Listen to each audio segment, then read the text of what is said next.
Hello बच्चों, मैं हेमंत प्रजापति आप सबका स्वागत करता हूं अपने चैनल एचपी केमिस्ट्री क्लासेस में। डियर बच्चों, आज हम क्लास 11th के एक छोटे से लेक्चर को लेकर आए हैं। जैसा कि आप व्हाइट बोर्ड पर देखते हैं, डेफिनेशन मैंने आपको पहले ही लिख दी है जिससे समय बचे और आपको अच्छा समझ सके।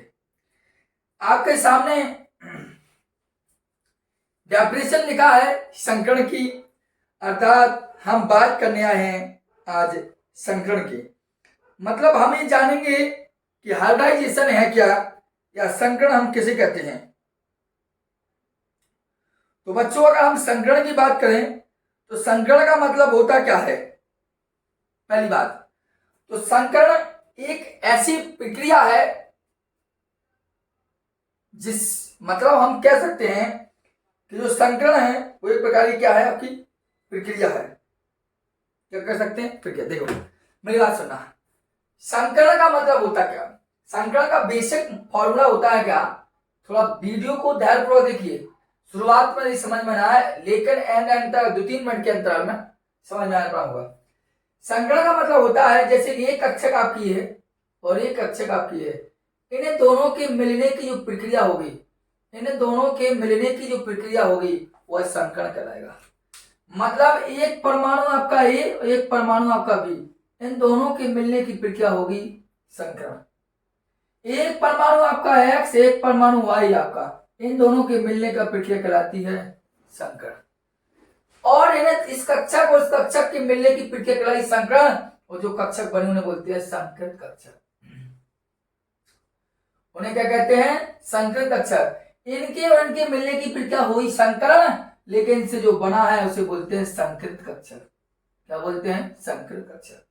इसके और इसके मिलने की प्रक्रिया होती है संकरण, लेकिन जो बनता है उसे बोलते हैं संकृत कक्षक। उसे क्या बोलते हैं, संकृत कक्षक, अर्थात हाइब्रिड ऑर्बिटल संकृत कक्षक।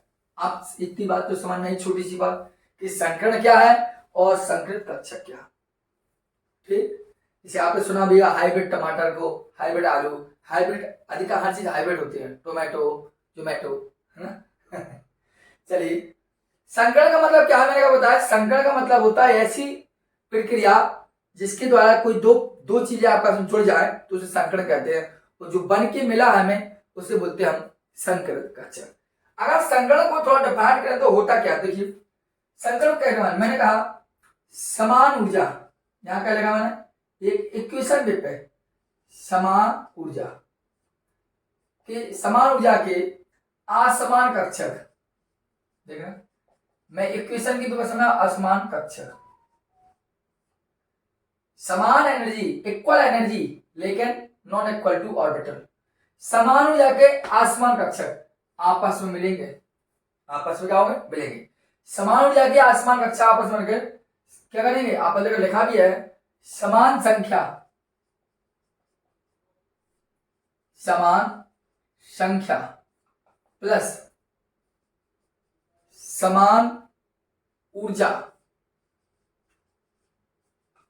प्लस नए कक्षक, यही कहलाती है आपका क्या, संकरण। क्या बोलते हैं हम, संकरण। इस बात को आपको ध्यान देना है। संकरण का मतलब है कि समान ऊर्जा के असमान कक्षक, समान ऊर्जा के असमान कक्षक, समान ऊर्जा के असमान कक्षक मिलकर समान संख्या के समान ऊर्जा के नए कक्षक बनाने की प्रक्रिया कहलाती है आपकी संकरण। बात समझ आई। समान ऊर्जा के असमान कक्षक परस्पर संयोग करके समान संख्या, समान ऊर्जा और नए कक्षक बनने की प्रक्रिया ही कहलाती है संकरण। और इनसे बने नए कक्षकों को, संकरण के द्वारा बने नए कक्षकों को हम कहते हैं संकृत कक्षक। क्या कहते हैं सर, संकृत कक्षक। थोड़ी बात समझ में आई। अब बार बार कह रहा हूं, जो वर्ड बेस इक्वेशन लिखी है इसी के अकॉर्डिंग आप इतनी बड़ी परिभाषा को पढ़ सकते हैं। क्या कहा हमने, समान ऊर्जा के असमान कक्षक, समान ऊर्जा के असमान कक्षक, संयोग का मतलब जोड़कर समान संख्या समान ऊर्जा के नए कक्षक बनने की प्रक्रिया कहलाती है आपकी संकरण। क्या कहलाती है आपकी संकरण। क्या कहलाती है आपकी संकरण। और इनसे बने नए कक्षक संकृत कक्षक कहलाते हैं। देखिए बाहर पर पैटर्न क्या लिखा देखिए परिभाषा पढ़िए आप देखो। किसी परमाणु पर लगभग समान एनर्जी समान ऊर्जा वाले आसमान कक्षक समान ऊर्जा वाले आसमान कक्षक समान ऊर्जा आसमान कक्षक समान ऊर्जा आसमान कक्षक समान ऊर्जा आसमान कक्षक है ना। समान ऊर्जा के आसमान कक्षक के संयोग से मतलब इन दोनों के संयोग से समान संख्या देखो लिखा समान संख्या और क्या समान ऊर्जा नए कक्षक बनने की क्रिया संकरण कहलाती है। और इनसे जो कक्षक बनेंगे अर्थात देखो नए बने कक्षकों को संकर कक्षक कहते हैं। नए बने कक्षकों को संकर कक्षक कहते हैं, इसे बोलते हैं संकरण। एक छोटी सी डेफिनेशन थी कि समान ऊर्जा के आसमान कक्षा संयोग करके समान संख्या समान ऊर्जा के नए कक्षक बनाने की प्रक्रिया संकरण कहलाती है तथा नए बने कक्षक क्या कहलाते हैं नए बने कक्षक संकृत कक्षक कहलाते हैं। जैसे ठीक आप जैसे मैं बात करते हैं सब ये बात समझ में नहीं हो तो देखो आपने पढ़ा क्या है सब सेल पढ़े। हर बच्चे ने सब सेल पढ़े होंगे। हर बच्चे ने क्या पढ़ा सब सेल अवश्य पढ़े होंगे। आप देखो सब सेल कैसे पढ़े होंगे ध्यान देना। सब सेल आप जानते हैं एस होता है। सब सेल आप जानते हैं पी। सब सेल आप जानते हैं सब सेल आप जानते हैं सब सेल जिसे हम बोलते हैं उपकोष। क्या बोलते हैं हम उपकोष। थोड़ा ध्यान देना वीडियो सही आ रही नहीं आ रही एक मिनट के लिए ठीक है। देखिए मैंने कहा जो सब सेल है वो कौन कौन से होते हैं एस भी होता है पी भी होता है डी भी होता है और एफ भी होता है। ये सब क्या है आपके सब सेल। अब इन्हीं सब सेल की आप जानते हैं ऑर्बिटल होती है। इन्हीं सब सेल की क्या होती है ऑर्बिटल। ऑर्बिटल बोले तो कक्षक। इन्हीं सब सेल की क्या होती है कक्षक होती है। इन्हीं सब सेल की क्या होती है सर ऑर्बिटल। ऑर्बिटल बोले तो कक्षक। जैसे एस की एक ऑर्बिटल होती है ठीक। पी की 3 ऑर्बिटल होती हैं आप अच्छे से जानते हो। और डी की 5 ऑर्बिटल होती हैं आपकी 1 2 3 4 और 5 1 2 3 4 5। और एफ की ऑर्बिटल होती हैं 7 होती नहीं होती इस बात को जानते हैं। अब होता क्या है कोई भी यदि संकरण बनना होता है संकरण की विधि बात होती है तो संकरण बनते कैसे हैं देखना थोड़ा। होता क्या एक संकरण का मतलब क्या है समान ऊर्जा होना चाहिए आसमान कक्षक होना चाहिए। समान ऊर्जा मतलब दोनों जब दो कक्षक आपस में जुड़े सपोज दैट ए मार्कर और ए मार्कर की आपस जुड़े तो इनकी एनर्जी सेम होना चाहिए। लेकिन दोनों आसमान एक ब्लैक है तो एक ब्लू है देखने में लगता है ठीक है।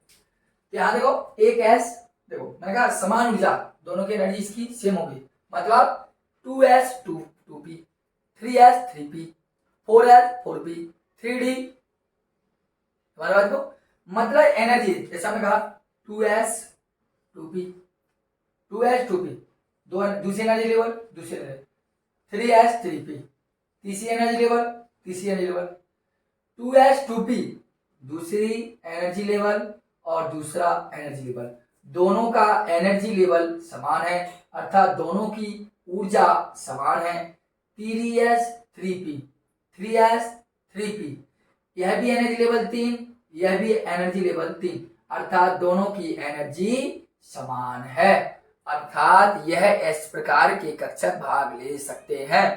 संकरण की प्रक्रिया में समान ऊर्जा वाले ही कक्षक आपस में मतलब समान ऊर्जा वाले कक्षक ही भाग लेते हैं इस बात को ध्यान दें। तो संकरण में आके हम कहें कि एक S और एक P अर्थात एक S और एक P यदि आपस में भाग रहे हैं तो संकरण बन सकता है SP। यदि संकरण में एक S और एक P भाग रहे हैं तो संकरण बन सकता है SP इस बात देना। दूसरी बात हम क्या कह सकते हैं यदि संकरण में एक S और 2p भाग ले ले जो भी भाग ले ले तो संकरण बनेगा sp2। यदि संकरण में एक s और तीनों p भाग ले लें तो संकरण बन सकता है sp3। और यदि संकरण में s पी तीनों पी और एक थी डी भाग ले ले तो संकर बन जाएगा sp3d। बस समझ ली। यदि संकर में एक s तीनों p और 2d भाग ले ले तो संकर बन जाएगा sp3d2।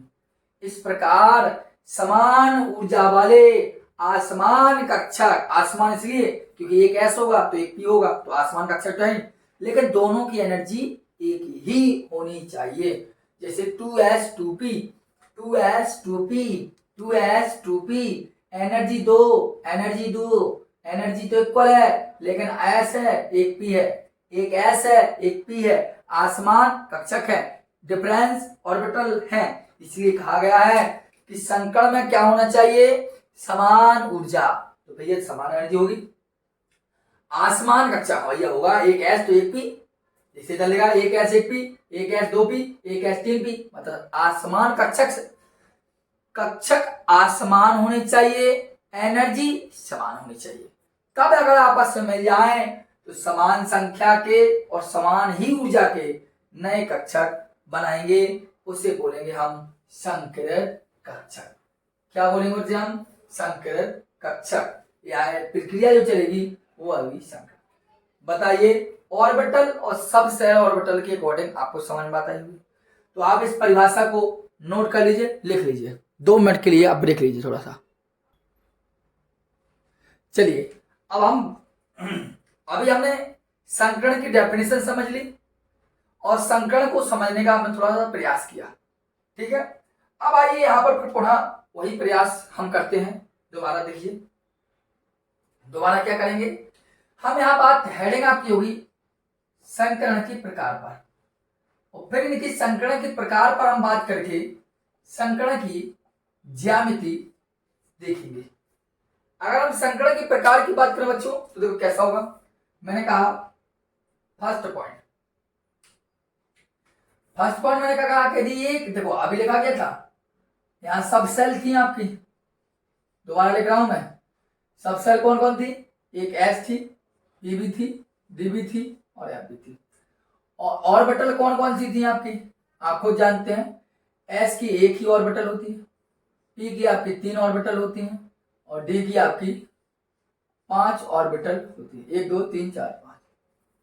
एस की एक ऑर्बिटल, पी की 3 ऑर्बिटल, डी की 5 ऑर्बिटल होती है, ठीक है। आप ध्यान दीजिए संकरण के प्रकार में पहला पॉइंट, यदि एक एस कक्षक और एक पी कक्षक आपस में मिल जाए, ये दोनों, यही बात हुई थी, तो संकरण का पहला टाइप बन सकता है आपका एस पी संकरण। इस बात को जान लीजिए, मतलब एक पॉइंट आपका बन सकता है संकरण के प्रकार में एस पी संकरण। इसी प्रकार यदि एक एस और 2 पी मिल जाए तो संकरण बन जाएगा अर्थात sp2 संकरण, ठीक। इसी प्रकार एक s और तीनों p मिल जाए तो sp3 संकरण, और इसी प्रकार एक s तीनों p और एक d मिल जाए तो इसे बोलते हैं sp3d संकरण। और इसी प्रकार जो आपको समझा रहा हूं, एक s तीनों p और 2 d मिल जाए तो sp3d2 संकरण। और एक पॉइंट और ध्यान दे लीजिए, इस प्रकार एक s तीनों p और 3 d मिल जाए तो इस प्रकार आपका हुए कि sp3d3 संकरण। अर्थात आप बच्चे सोच सकते हो कि क्या सर ऐसे ऐसे मिलते मिलते एक s 3 p और 5 और d भी मिल सकती है। यस, ऐसा भी हो सकता है, इस बात को भी याद कर दीजिए, क्योंकि समान ऊर्जा के आसमान कक्षक आपस में मिलेंगे तो समान संख्या समान ऊर्जा के नए कक्षक जो बनाएंगे उन्हें हम कहेंगे संकरण। बच्चों आपको पता होना चाहिए संकरण की परिभाषा में कम से कम काफी बार आपको बोल चुका हूं, इसका तात्पर्य होना चाहिए कि परिभाषा आपको रट चुकी होनी चाहिए, मौखा याद होनी चाहिए, ठीक है। आप ध्यान दीजिए, अगर आपने समझ लिया हो इतनी बार कि संकरण क्या होगा, इधर ध्यान देना। आप देखिए यहां हुआ था एक एस और एक पी कक्षक आपस में मिली, यहाँ एक एस और एक पी कक्षक आपस में मिली, इसका मतलब है यहाँ पर 2 संकृत कक्षक हैं। कितने संकृत कक्षक हैं? 2। एक एस और एक पी मिली, इसका मतलब है संकृत कक्षक कितने हैं? 2। संकरण में भाग किसने लिया? 2 लोगों ने। तो संकरित कक्षक कितने हुए? 2। इसी प्रकार यहां संकरित कक्षक कितने होंगे? 1s 2p। इसका मतलब है 3 संकरित कक्षक होंगे। संकरित कक्षक क्या होंगे? 3। क्यों होंगे? संकरण में भाग कितने कक्षकों ने लिया? संकरण में भाग 3 लोगों ने लिया, 1 s ने, 2 p ने, इसलिए हो गया 3 संकरित कक्षक। अगर आगे देखें तो यहां पर 1 s ने भाग लिया और 3 p ने, यहां पर 4 संकरित कक्षक हैं। यहां देखा तो 5 संकरित कक्षक हैं, यहां देखा तो 6 हैं, यहां देखा तो 7 है। 7 का एक मोस्ट फेमस उदाहरण है IF7। IF7 कंपाउंड में sp3b3 संकरण पाया जाता है, जो बहुत ही ज्यादा मोस्ट इंपोर्टेंट है। सबसे ज्यादा पूछे जाने वाला क्वेश्चन है, जो हर परीक्षा में पूछा जाता है कि IF7, क्योंकि I क्या है? हेलोजन कंपाउंड, फ्लोरीन क्या है? हेलोजन कंपाउंड, इसे बोलते हैं अंतर हेलोजन कंपाउंड है, इनर हेलोजन कंपाउंड IF7 है।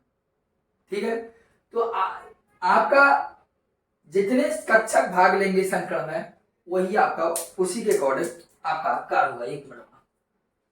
ठीक है, तो आपको इतनी बात समझ में आई? पहले मुझे बताइए, तो संकरण में भाग कौन कौन कक्षक भाग ले रहे आप देख रहे होगे। संकरण होता क्या है, संकरण के प्रकार क्या होते हैं, इतनी बात आपको समझ में आ चुकी होगी, ऐसा हम फील करते हैं आपके लिए।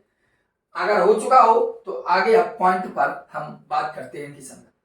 आज हम आपको मतलब पहले जितना हो सके हम उतना आपको क्या सिखाएंगे? संकरण की ज्यामिति। पर एक पार्ट और लेंगे तो वहां पर संकरण की ज्यामिति के साथ साथ संकरण कैसे निकालते हैं। ठीक है, चलिए या इसी में कर देंगे। देखिए चलिए, अब आइए, संकरण के प्रकार तो हो चुके, इतनी बात हर बच्चे को समझ में आ चुकी। आप थोड़ी ज्यामिति देख लीजिए, संकरण की ज्यामिति कैसी होती है, इनके मध्य कोण क्या बनता है। ठीक है, यहां आप हेडिंग डाल लेंगे जो अभी डली थी आपकी, टाइप ऑफ हाइब्रिडाइजेशन, संकरण के प्रकार। छोटा सा लगना हो गया बड़ा। यहां देखिए, संकरण में भाग लेने वाले कक्षकों की संख्या।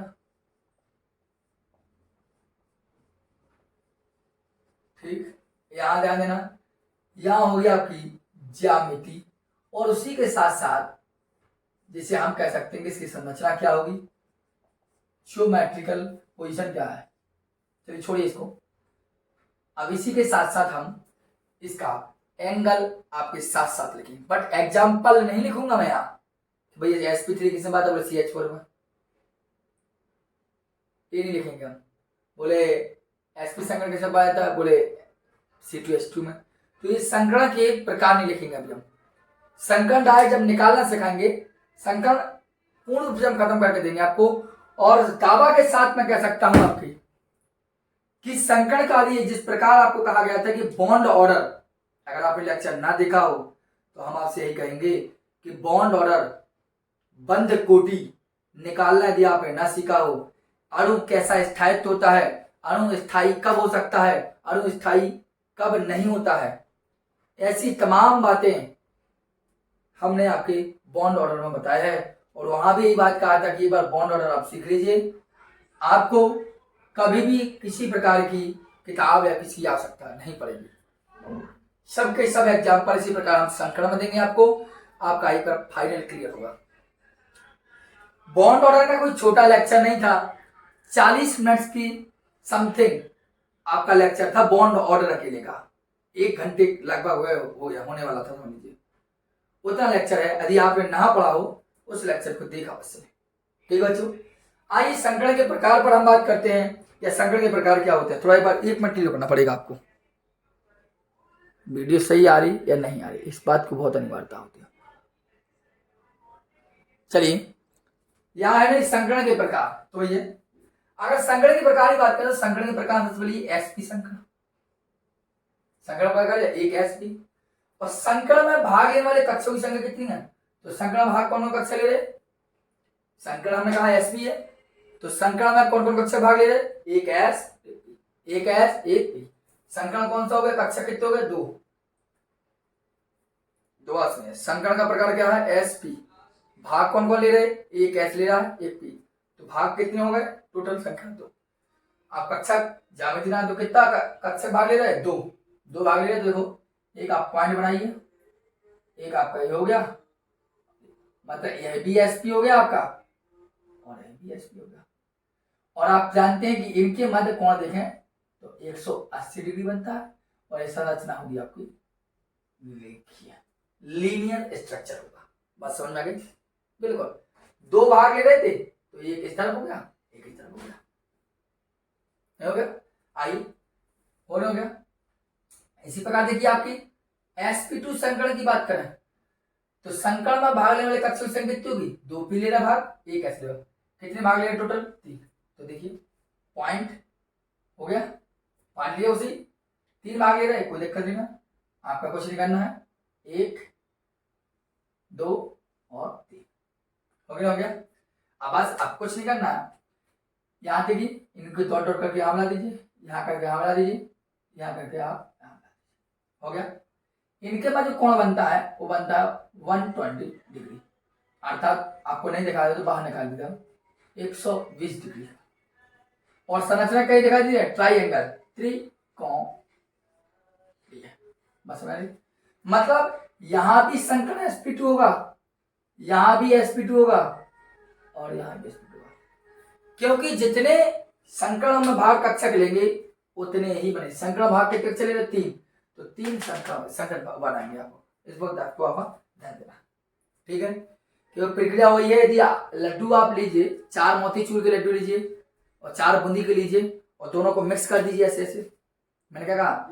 4 मोतीचूर के लड्डू लीजिए और 4 बूंदी के लड्डू लीजिए, तो टोटल कितने हो गए? 8। और आप उनको 8 को मिक्स कर दीजिए और नए लड्डू बनाइए, तो कितने बनेंगे? बनाना उसी साइज के हैं, उसी समान एनर्जी के, उसी साइज के बनाने, उसी आकार के, तो बनाएंगे कितने? 8 ही बनाना है, कहा। तो कैसे बने? इसी भाग कितने ले रहे? 3, तो 3 ले रहे, संकरण भी 3 बनेंगे आप। मतलब ऐसा मान लीजिए कि संकरण sp है तो भाग 2 ले ले, तो 2 है तो एक इधर हो गया, एक इधर हो गया। 3 है तो 1 2 3 त्रिकोणीय संरचना स्पष्ट दिखाई दे रही होगी। तो ये हो गया संकरण का एक प्रकार जो आपने देखा। नोट कर लीजिए इसको, फिर आगे बात करते हैं, ठीक है? जगह नहीं है उस हिसाब से काम करेंगे। देखिए ये आपके लिए बहुत इंपॉर्टेंट है, क्योंकि मैंने जो PYQ करवाए हैं उनमें बहुत ज्यादा पूछे गए हैं आपके। चलिए आगे ध्यान देना। अगर संकरण हो गया आपका कौन सा प्रकार? sp3। संकरण प्रकार कौन हो गया? sp3। तो देखो संकरण भाग लेने वाले कक्षक कितने हैं? 3 और 1 4। लगा दी 4। 4 का ज्यामिति क्या होगा? 1। एक ऊपर से लाइनिंग करेंगे, नीचे से, इधर से और इधर से। हो गया? कुछ नहीं करना है आपको। देखो ये बाहर निकाल दीजिए, इस पर क्या कर दिया मैंने, इसको मिलाइए आप यहाँ से, डॉट डॉट कर मिलाइए, इसको यहाँ से ले जाइए इस प्रकार। चलिए ओके, इसको इधर से मिला दीजिए, इसको इधर से भी मिला देते हैं। यह जो समझा बनती से बोलते हैं चतुष्फलकीय। और जो कोण बनता है यहाँ पर बनता है 109 अंश 28 मिनट का। क्या बनता है? 109 अंश 28 मिनट का कोण बनता है। बात समझ में आएगी? अब एक आगे समस्या देखें हम छोटी सी और। संकरण का हमने sp3d, मतलब एक कक्षा हुई है इसकी, 3 p की, 1 d की। तो संकरण भाग में कितनी कक्षा भाग ले रहे हैं? 4 नहीं, 3 1 4 1 5, टोटल संख्या कितनी है? 5। लगाइए क्या होगा 5 के लिए? देखो बना रहा हूं, एक पॉइंट यहाँ रखा, 5 करना है तो 1 2 बढ़ाना कीजिए थोड़ा, 3 और ऐसा कर लीजिए। देखो बिल्कुल सिंपल से बना देगा। 5 है ना, तो एक पॉइंट यहाँ चलेगा, देखिए 1 2 3 4 और ये क्या हो गया? 5। हो गया कि नहीं हो गया? आपका दिमाग आई। sp3d हो सकता है, हो सकता है। देखो मिलाने का प्रयास करते हैं, डॉट डॉट रेखा, डॉट डॉट रेखा, डॉट डॉट मिलेंगे मिलेगा। तो आप देखिए बनी बनी संरचना, इसे हम क्या बोलते हैं? त्रिकोणीय। जितनी संरचना में डॉट डॉट किया वो क्या बनता है? त्रिकोणीय। अब ये कभी हम इधर से मिला दे, इधर से मिला दे, देखो इधर से इधर से, इधर से मिलाए, इधर से मिलाए, इधर से मिलाए, इधर से मिलाए, तो दो प्राइमेट टाइप के बनेंगे। ऊपर एक इधर से ऐसा ऐसा, तो दो प्राइमेट बनेंगे, वो त्रिकोणीय द्विपिरामिडीय। क्या बोलते हैं? त्रिकोणीय द्विपिरामिडीय बोलते हैं, या इस त्रिकोणीय द्विपिरामिडीय को हम बोलते हैं सट फलकीय संरचना। त्रिकोणीय द्विपिरामिडीय के, या इसी को बोलते हैं हम षटकोणीय। यहां पर दो कोण बनते हैं, इस बॉन्डिंग के मध्य, इस बॉन्डिंग के मध्य आप जानते हैं 90 डिग्री बनेगा, अर्थात 90 डिग्री तो बनता ही कोण। यहां क्या बनेगा? 90 डिग्री, ठीक है। और यदि इसमें देखा जाए तो आपको जानते हैं 120, जिस प्रकार आपकी sp2 संकरण हुआ था। तो देखिए आपके ये कंप्लीट हो गया। तो आप पर ध्यान देना कि यदि sp संकरण हुआ तो रेखीय संरचना, sp2 है तो त्रिकोणीय ट्राइगोनल के रूप में होगा, 120 डिग्री एंगल होगा आपका।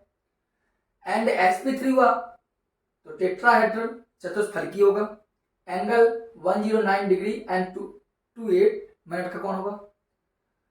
अगर sp3 संकरण है, sp3d, तो त्रिकोणीय द्विपिरामिडीय इस प्रकार बनेगी, और इधर से एक पिरामिड खींच सकता है, दो पिरामिड से त्रिकोणीय द्विपिरामिड, इसे बोलते हैं षटफलकीय। कौन बनता है? 90 डिग्री यहाँ, एंड बाकी बनता है 120 डिग्री। बताइए समझ में आई? इनको आप लिखिए थोड़ा सा।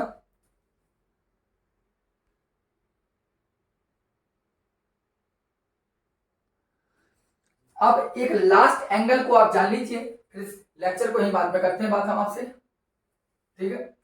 एक लास्ट एंगल और जान लीजिए, वो इंपॉर्टेंट है, जो मैं पहले भी कह चुका हूं। देखिए आप संकरण की बात करें तो संकरण हमने किया sp3d2। अगर एक संकरित कक्षक होगी s और 3 होंगी p और 2 होंगी d, संकरण क्या बनेगा? हाइब्रिडाइजेशन क्या होगा? sp3d2। ठीक, कितनी कक्षकों ने भाग लिया? तो 3 और 2 5 और 1 6, तो टोटल भाग लिया 6 कक्षकों ने भाग लिया। तो 6 कक्षकों ने भाग लिया, तो देखिए पास संकलन बनाइए, ज्यामिति बनाइए, स्ट्रक्चर क्या होगा संकलन। पॉइंट पर पढ़िए, 1 2 3 4 5 6 हो चुका। देखो 1 2 3 4 5 6 हो गया ना, हो गया। अब आपको थोड़ा सा इसको थोड़ी बड़ी कर लीजिए, देखिए कुछ नहीं करना है आपको। यहां से इसको मिलाने का प्रयास कीजिए, यहां से मिलाइए और इसको यहां से मिलाने का प्रयास कीजिए, और इसको यहां से। तो आप देखिए क्या बना? एक चतुष्फल बना, इसे बोलते हैं चतुष्फलकीय। क्या बोलेंगे इसे हम? चतुष्फलकीय, ठीक। और इधर से हम यदि हम मिलाने का प्रयास करें, इधर से ऐसा, इसको इधर से ऐसा, इसको इधर से ऐसा, इसी को इधर मिलाया इसको, और फिर मिला ऐसा और ऐसा मिलाया, क्या होगा? 2 पिरामिड बनेंगे, और 2 पिरामिड बने कहां से बोलते हैं? द्विपिरामिडीय, द्विपिरामिडीय। और चतुष्फलकीय द्विपिरामिडीय को बोलते हैं हम अष्टफलकीय संरचना, मतलब ऑक्टाहेड्रल स्ट्रक्चर। ऑक्टाहेड्रल स्ट्रक्चर बनेगा, बिल्कुल सिंपल था, आप खुद देखिए देख पा रहे हो। एक पॉइंट बनाया हमने, 1 2 3 4 5 और 6, इनको डॉट करिए आप, देखिए किया, तो ये चतुष्फलकीय बन जाता है। यहां से करते यहां से, इधर से करते ऐसा, तो 2 पिरामिड बनते ना, इसी को बोलते चतुष्फलकीय, और 2 पिरामिड है तो द्विपिरामिडीय। और चतुष्फलकीय द्विपिरामिडीय को बोलते हैं हम अष्टफलकीय संरचना। जिस प्रकार आपकी sp3d में बना था त्रिकोणीय और द्विपिरामिडीय। त्रिकोणीय द्विपिरामिडीय को हम बोलते हैं, क्या बोलते हैं? त्रिकोणीय द्विपिरामिडीय को हम क्या बोलते हैं? बोलते हैं ना षटफलकीय, हेक्सागोनल। इसी प्रकार चतुष्फलकीय द्विपिरामिडीय को बोलते हैं अष्टफलकीय, ऑक्टाहेड्रल। सबका एंगल कंप्लीट हुआ, और आपने अभी देखा क्या? संकरण क्या है, संकरण के प्रकार कैसे बनते हैं, संकरण की ज्यामिति क्या है, कौन कौन से संकरण में, कौन कौन से हाइब्रिडाइजेशन में एंगल क्या क्या होता है। अब हम बात करेंगे आपसे बात करेंगे संकरण निकालने के नियम पर। संकरण निकालने के नियम पर समझ लीजिए, जब आपने ये पढ़ लिया तो कंप्लीट हो जाएगा क्वेश्चन। दावे के साथ बार बार कहता हूं, यदि आप वीडियो देखोगे तो आपको अच्छा फील होगा और नेक्स्ट वीडियो आपको भी अच्छी लगेगी। इसके पहले बॉन्ड ऑर्डर जो था, उस बॉन्ड ऑर्डर को अवश्य आप लेक्चर को कंप्लीट कीजिए। ठीक, लिखिए थोड़ा।